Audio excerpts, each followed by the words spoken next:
Hi everyone, it's Monday at the Mystical Magical Mansion. I hope everybody had a great week and that you're enjoying this beautiful day.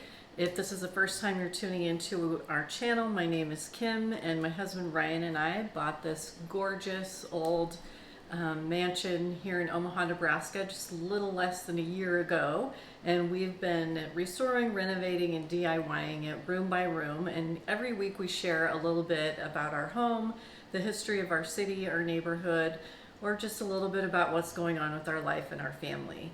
So this week I was thinking about the fact that we were just discovering this house just almost a year ago. I was addicted to realtor.com and looking at houses online, which, I think a lot of us do and probably shouldn't, but do. And the first look that I really got of this house was of this foyer, this entryway with the checkered floor,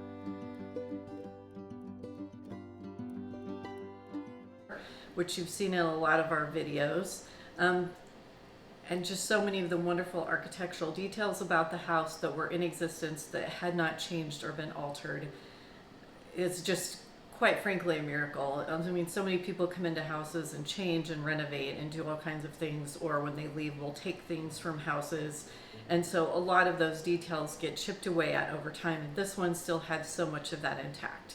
And so that is one of the reasons I think when I talked my husband into coming to look at it, first of all, and second of all, when we got in here and saw all of just the huge, wood details and the doors and all of those things that were still in just perfect condition and didn't need a lot of work, I think that felt so much more doable for us.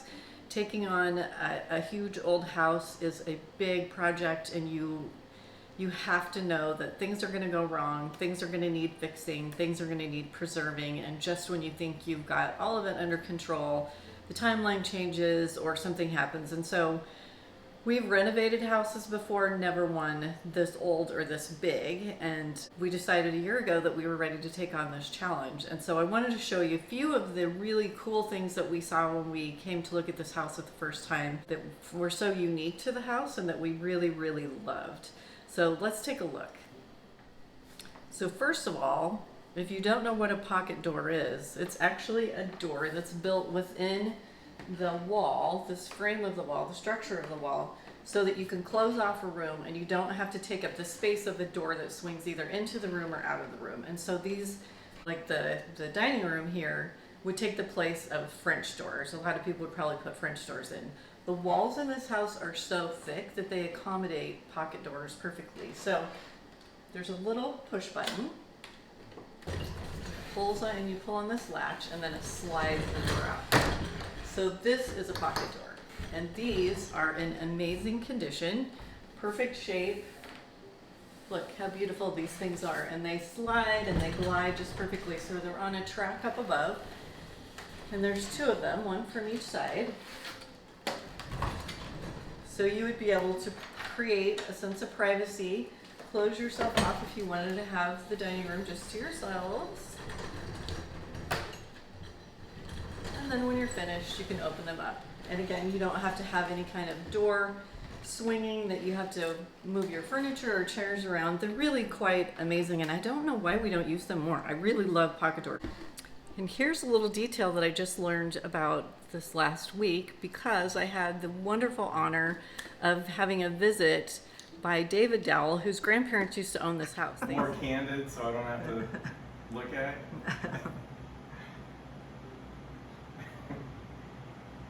It's really cool. So he was chatting with me about some of the things that had changed or were the same about the house. But this is another set of pocket doors here in the living room. But these little pearl buttons, this one right here, this was actually a call to call the servants into a room. And I didn't even realize this was here until today. My husband pointed it out to me, so I don't know how I've missed this for the entire year. But anyway, here is the push button light switch. Look how thick and wide these walls are though, like they're huge. So this is between the entryway and our living room, and this is a pocket door. So there's just this, they sit snug and flat, and then you push this button, and that little handle comes out, and then you pull them out. So it's really quite amazing. And then this is what's so unique about these doors, is that there's glass in them. So I've never seen pocket doors with glass.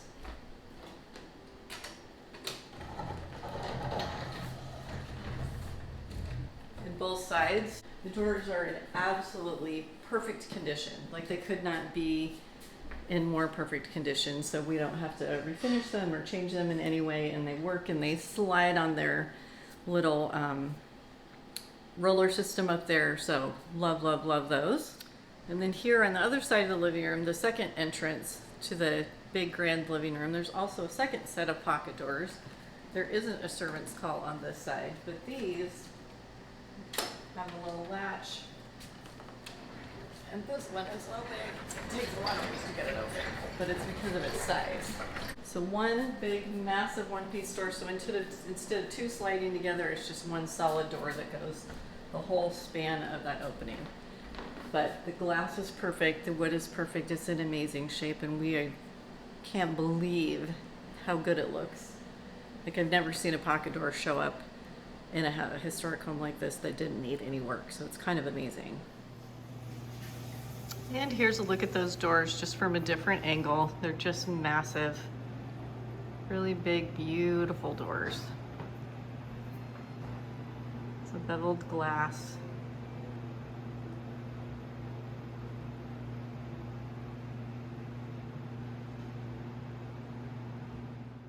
And here's a look at them from inside the living room. I don't have them completely closed, but you can just see how massive. I don't have them closed completely because I had to slip through there, but you can see just how gorgeous and massive. They're a little bit darker stain on the inside here in the living room to match all the built-in cabinets and that lower paneling on the wall. And then there's the other set over there. Here's the other set from inside of the living room. Just beautiful.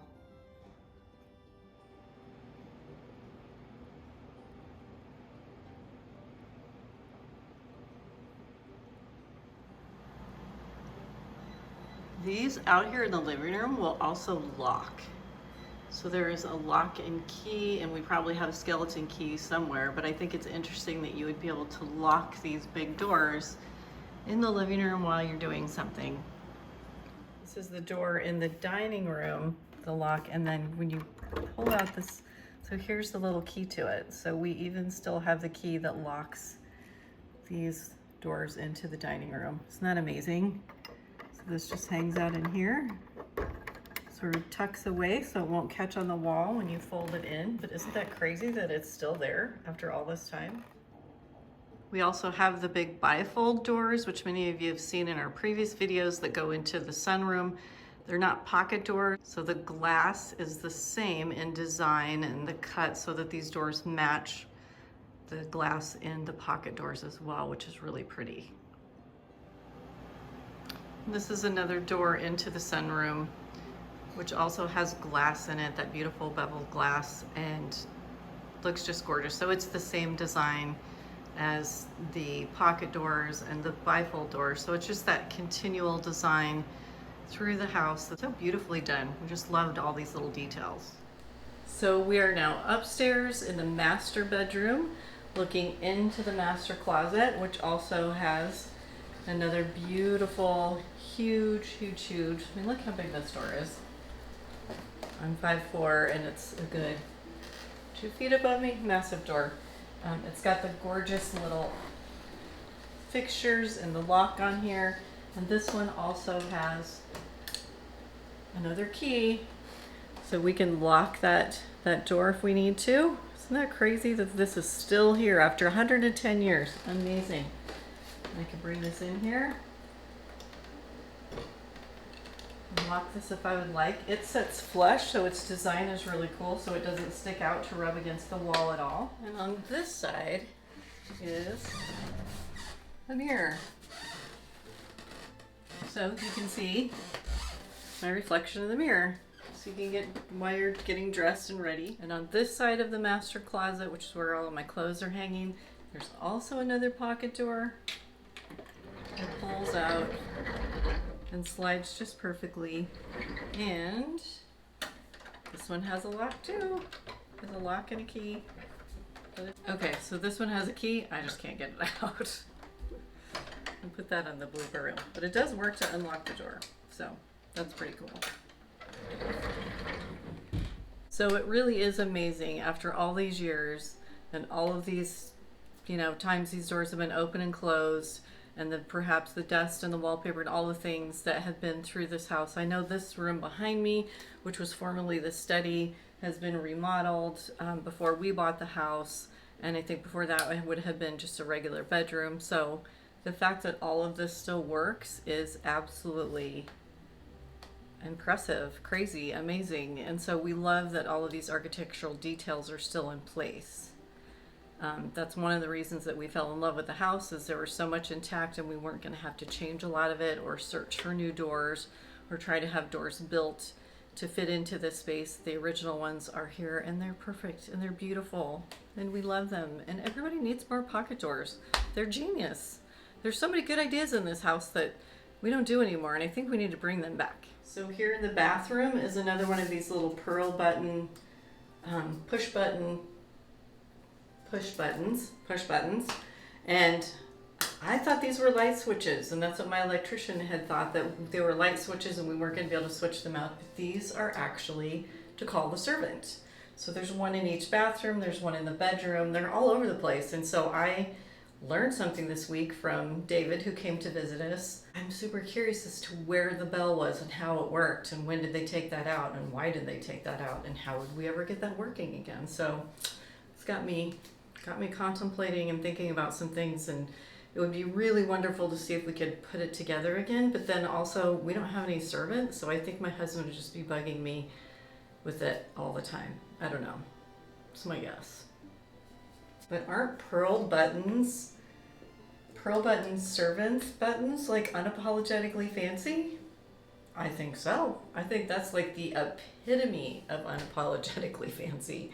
And back in the heyday when this house was built by the Dixons, they were very wealthy and everyone had servants, and they could push a button and someone would probably bring you some more towels or some soap or whatever you needed at the time. But it was very unapologetically fancy back then. So I wanted to send a special shout out to David Dowell and to the Dowell family, to all of you who have been following along, sharing our journey, and for also sharing family photos and information about the house and all of the things that you have done. It has really been wonderful, and I feel like we're family now too. David did stop by, and it was wonderful to hear the stories about the house and to see, how full his heart was. I think just to come back to the place where he has such good childhood memories. So thank you to each and every one of you. I really appreciate everything that you guys are doing, and I look forward to meeting more of you in person. So as always, this week I want you to get out your good dishes, get out your china, set a table, make a fancy cake, make some crazy recipe from your grandma's recipe book. I don't know what it is, but do something unapologetically fancy. Don't save all of your good stuff for a special occasion, because you know what? We deserve the good stuff. Every day should be special. So I hope you enjoyed our little look at some of the architectural details of the house, and tune in next week to see the mystery of the hole in the garage. This is a whole other story. We're gonna go down in a dark hole, literally and figuratively. If you like our channel, please hit the like button below and the subscribe, and please leave comments. It's important for YouTube to see that we're engaging with all of you, and we're growing this special little community every week, and I am just amazed at all of the people who have connected with us via the house or the stories or the neighborhood, whatever it is. So it's been really lovely. So thank you to all of you, and I hope to see you next week. And take good care, stay unapologetically fancy. Best wishes from the mystical, magical mansion.